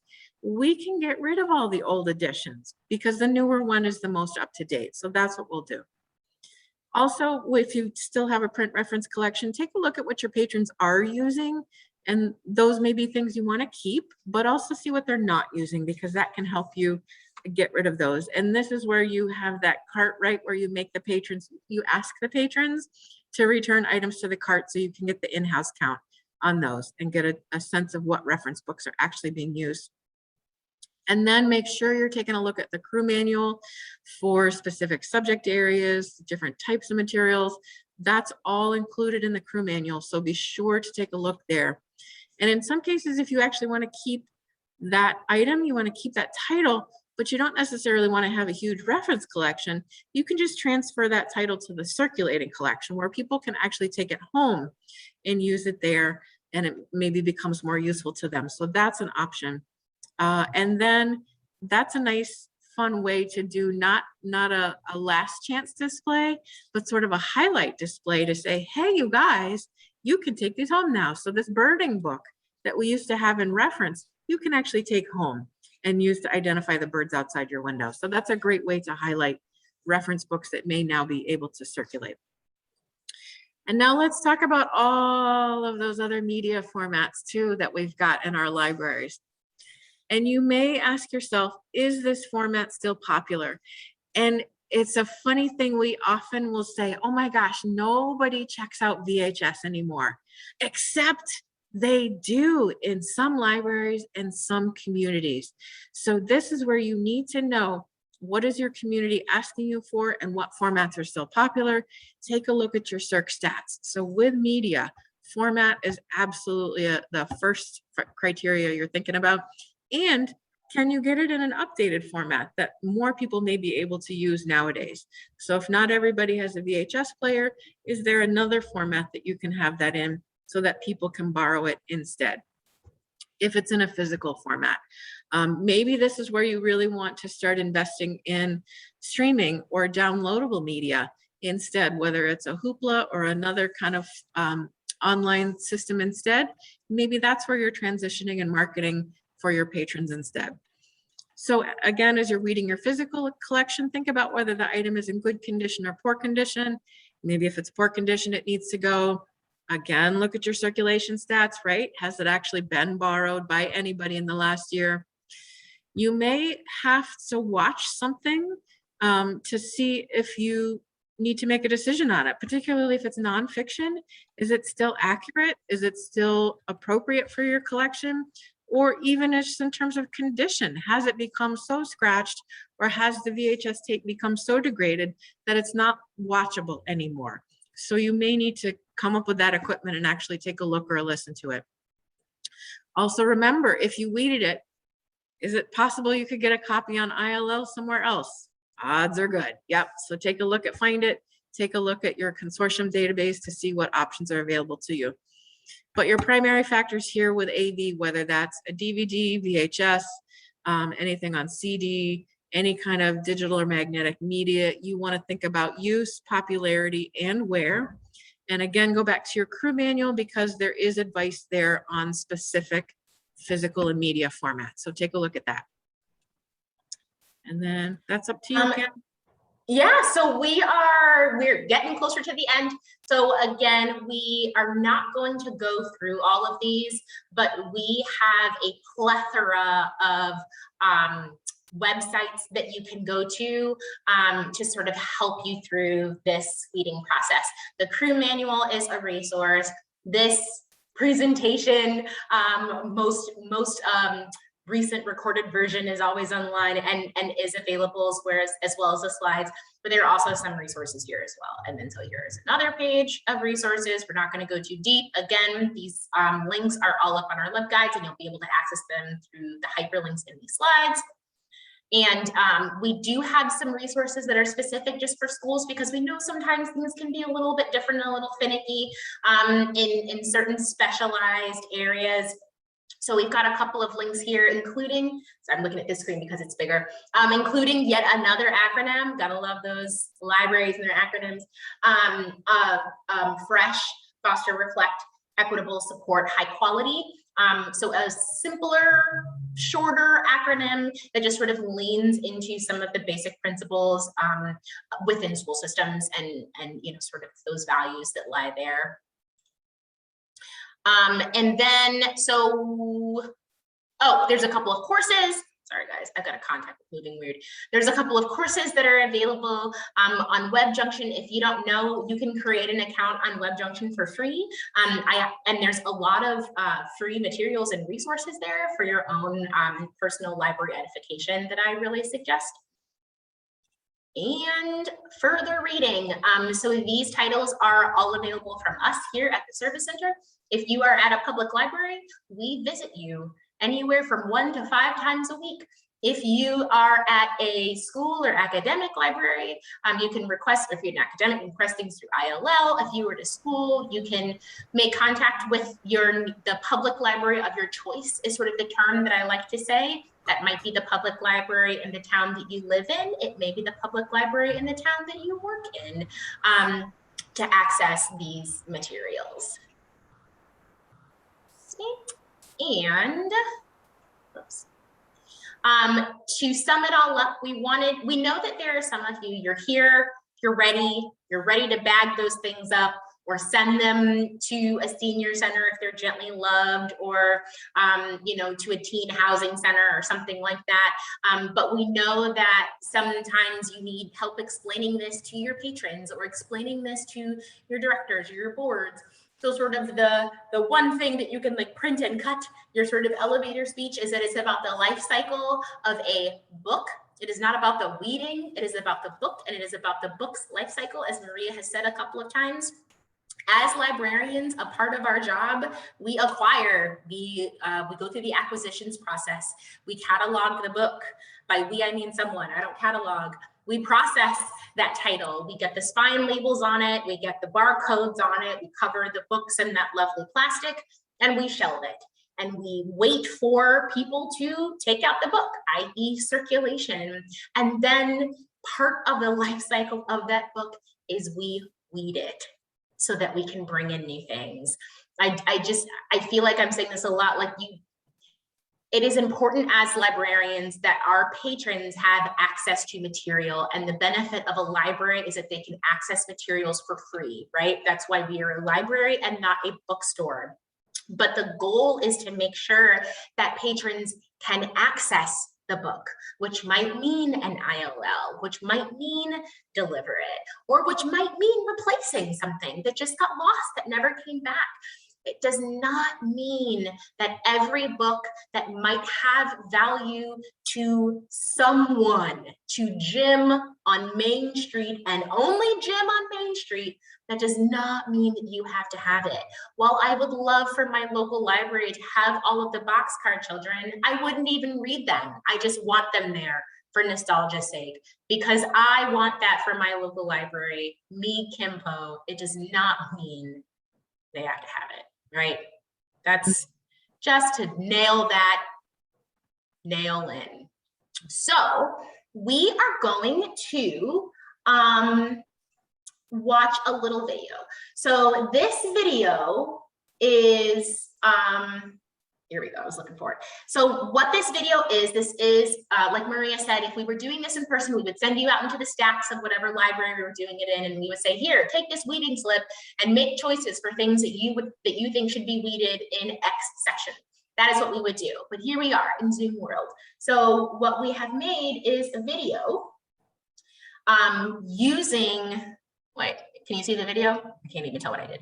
Nope. So this will be a video of me, again, I'm sorry, mostly just my hands, giving tangible examples of how to use that weeding slips and some of sort of like the mental processes that you might go through when making a decision to keep something or to get rid of it.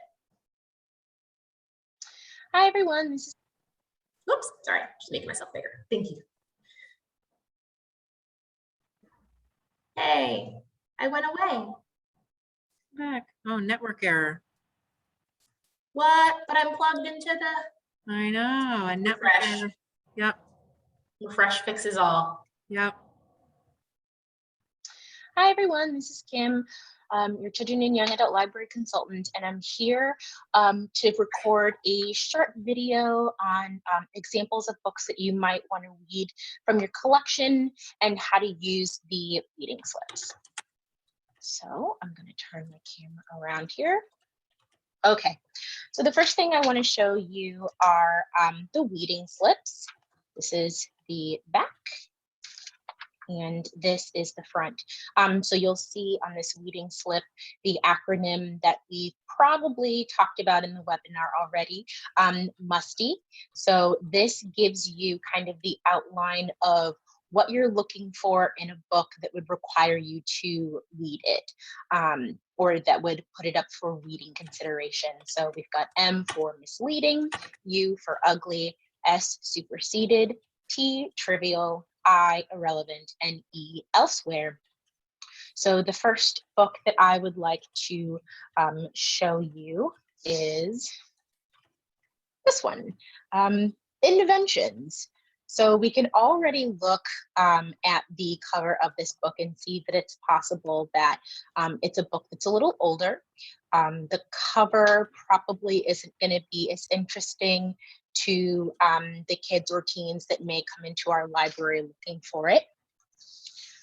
Let's open this book and check the publication date.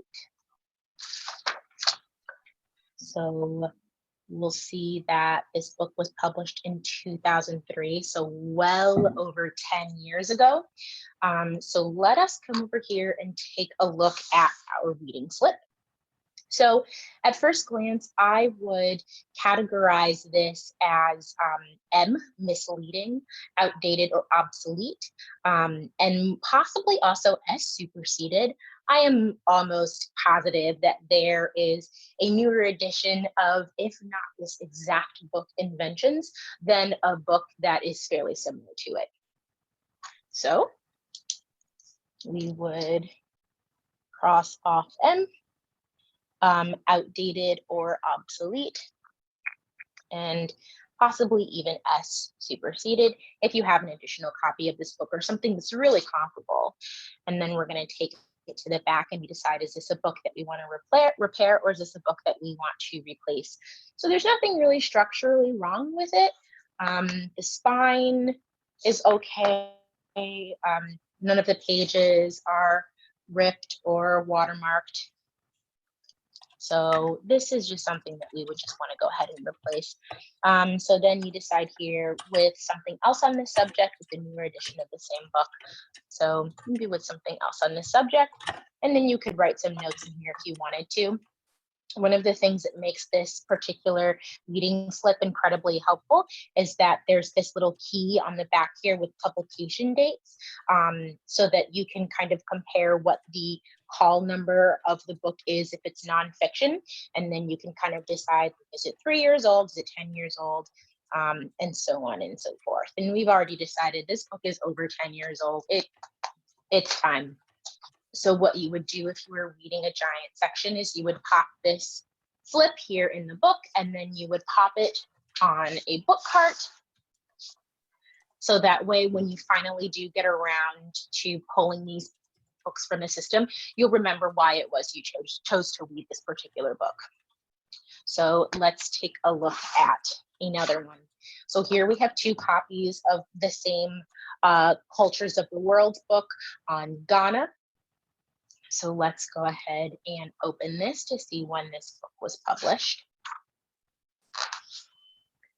And this book was published in 1999.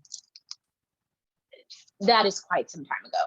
So we also happen to have a newer edition of Ghana, the same Cultures of the World series. And let's see when this book was published. This book was published in 2019. significantly better than 1999. You don't have to read both of these books to know that there is probably newer and more accurate information in the 2019 Cultures of the World's Ghana book than in the 1999 one.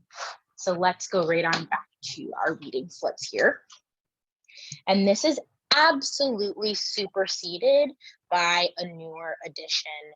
And if you even wanted to jot a little note down saying that this book was published in 1999, then you could do that. Now on the back here, if you wanted to use the note section, then you could put something along the lines of own new edition 2019. Again, we fill out these slips and we add these notes because odds are you can read the books, say, you know, one day you isolate some time to go ahead and do that, but you might not get to actually pulling the book from the system for 1 or 2 weeks. And it's possible that maybe you aren't the one that pulls the books from the system. Maybe it's somebody in your tech services department. Putting these reading slips in here lets them know what your thought process was, why you're choosing to read the books, so that they kind of are on the same page as you are. So the last book that I'm going to pull, for example, is Myths and Civilization of Ancient Egypt.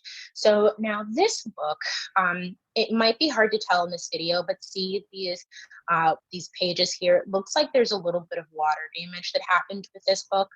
We also have sort of some issues happening here in the spine at the top and at the bottom. So this book's had quite a bit of use. So when looking at the reading slip, I might in fact just mark this book as ugly. It just is. And what with regards to ancient Egypt, I'm not sure about your collections at your own libraries, but typically we have a lot of books on ancient Egypt. So for example, I've got this book here, Egyptian Towns. It's newer, it's more modern, it's something that's going to be a bit more visually appealing. Voices of Ancient Egypt, also a newer, slightly more modern book, as well as Crafts of the Ancient World, Crafts and Cultures of the Ancient Egyptians. So this book here is supposed to give readers information on civilization. And here I've just pulled 3 books, one of which is from National Geographic, that are going to have the same information, if not more. And then also something that we always want to do when we're considering books for deletion is take a look at the copyright date. And this book is from 1998.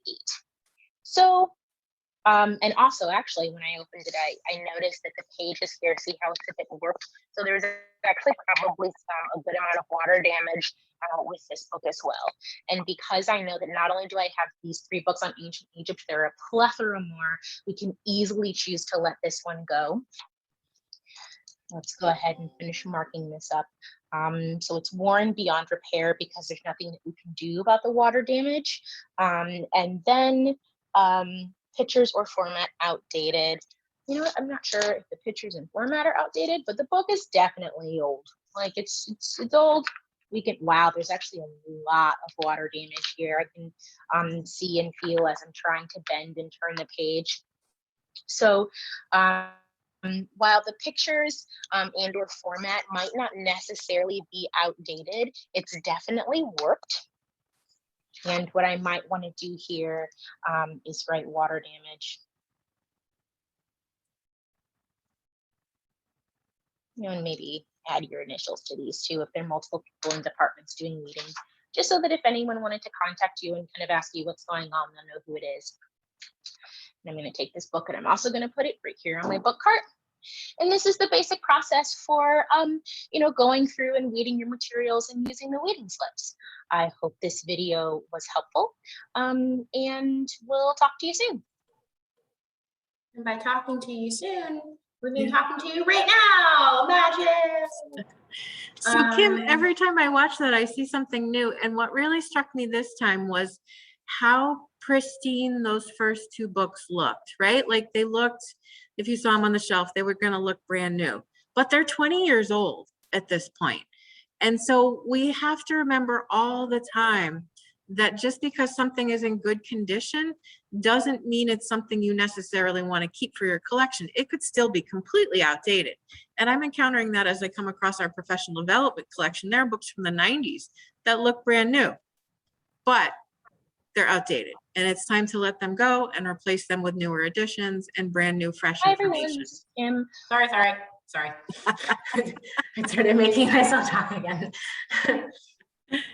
But yes, in fact, Maria, the books were fine, especially that Ghana book. It was absolutely okay.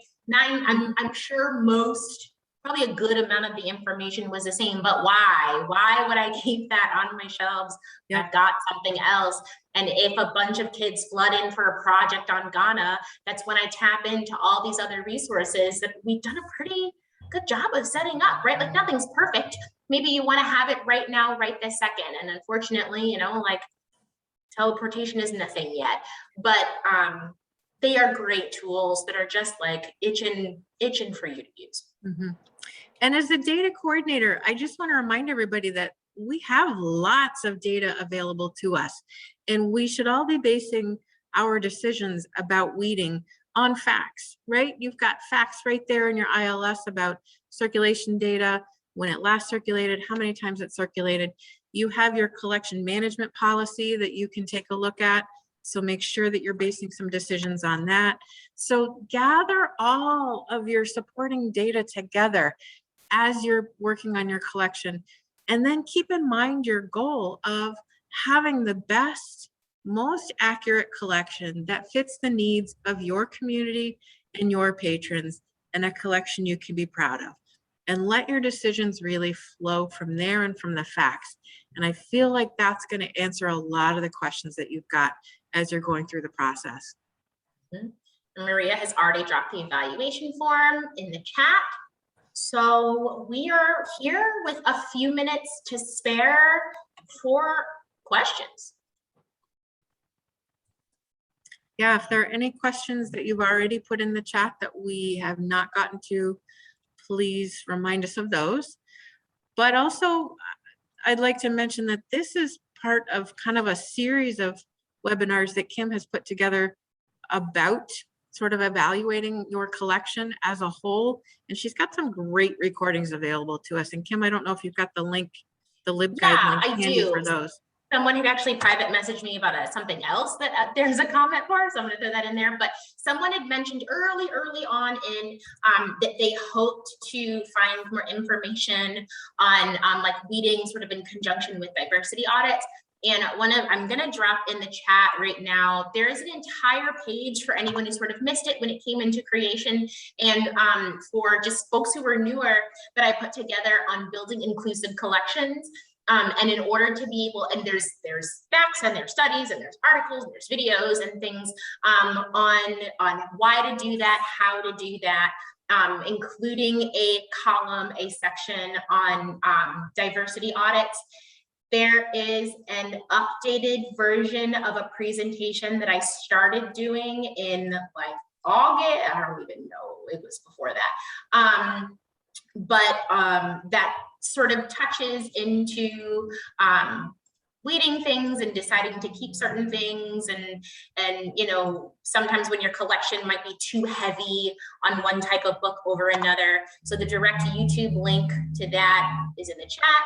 The link right before that is just to the entire inclusive collections page, which covers a variety of topics, and hopefully between that information and this information, that stuff can be helpful to you. There is no one size fits all. There is no one answer.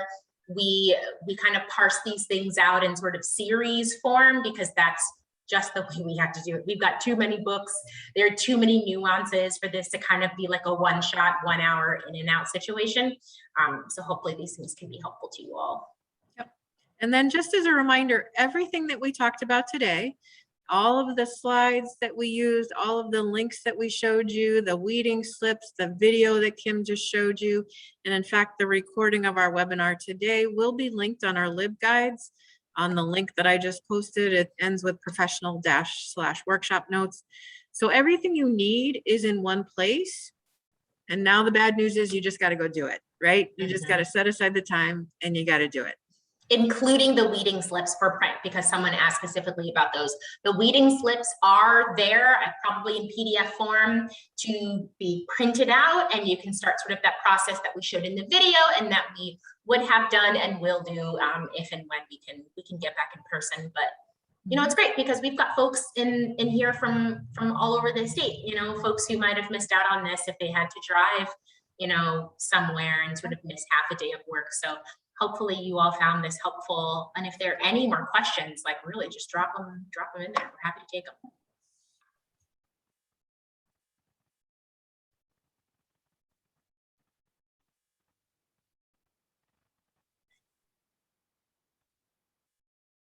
I'm scrolling back through the early chat messages when we asked people what they were hoping we covered. And I feel like we have covered these. That's a good sign. So can I just ask just a couple of specific questions? Because as you guys were talking, I was kind of going through my collection, you know, through my Destiny and looking up just some topics. So just a question on a couple of specific titles in your opinion. So I have one that came up. It's called Us and Them, A History of Intolerance in America. It's in great condition, but it's old. So it's like late 1990s. I would think the history of intolerance in America, that information has not changed. Should I pull that simply because it was published in the late 1990s? Well, you know, I think the information has changed from the 90s. And I mean, in the definition of intolerance. The history of it has changed? Yeah, there's 20 more years of history. Oh, I see, in terms of adding to it. Okay. Right, yeah, do you see what I'm saying? Like things have happened. Things with regards to trans people and bathroom usage, things with regards to Black children and being suspended for wearing their natural hair in schools. There's like there's a ton of new stuff that's happened. Okay, so I see what you're saying. There's new information to add onto it. Yes. But the information that's in that book up to that point is probably somewhat accurate. Is the same, but there's 20 more years of new things that kids reading today are going to be able to relate to in a way that they. Right. I mean, like we're not really tripping on interracial dating or marriage anymore, right? Like that's over. That might be in your book, but we have moved, well, there's still issues, but for the most part, we've moved well beyond that. There's no longer a debate about the validity of that. Like there is a debate about being able to wear your natural hair or braids without getting suspended. So yeah, the information up to that point was accurate, but now there's 20 more years of new types of intolerance. Okay, that really helped me just now, I have to say, because it gave me a new perspective on what that, okay, all right, that was actually great information, thank you. And there's the natural skepticism of a teenager, right? Who is going to look at a book and say, oh my God, that's older than I am. Right. I'm not going to pick it up anyway. Again, with the brain development, exactly. Like all of that, it's all interweaved, like all of the. All right, I got one more. Sure. So Michael Dyson, you know, very well-known author on, you know, racial topics. I have one of his books on my shelf, Race Rules, Navigating the Color Line. Again, late 1990s. Do I pull it because of the date? I think my question is why keep something when there's something else, right? Okay. Like I'm not saying get rid of it. I don't have that book in front of me, to be quite honest. I don't really know Michael Dyson, so I don't have a whole lot to pull from. Sure, keep it, right? Like if you think there is some validity there, but how many more things have been written since then? Right? Like how many more things? Like I think always ask yourself why. And if the answer to why is just like because, reevaluate that why. Reevaluate the why. And again, that's not to say get rid of Michael Dyson. He seems great. He seems like a very, very nice, knowledgeable person based off of the pictures I'm looking at, because I'm pulling from no context. But always ask yourself, why am I keeping this? Mm-hmm. Is there something better? And it might be a yes and situation. Yes, I'm going to keep this, and there's something better, you know, or not. That has really helped change my perspective. Thank you. I appreciate it. Yay, that's why we're here. We got one. Yeah. Great. All right, I'm not seeing any more questions in the chat, and we're at 3:01. So I'm going to call this one done, and thank you all so much for spending your afternoon with us. You're going to get an email from us in about an hour with another link to where all these resources are, as well as a link to the evaluation form, and we would love to hear your thoughts on the evaluation form. We've used that in the past. So thank you, everybody, for being here. Thank you. We really Muchas appreciate gracias. you all. Bye, everybody.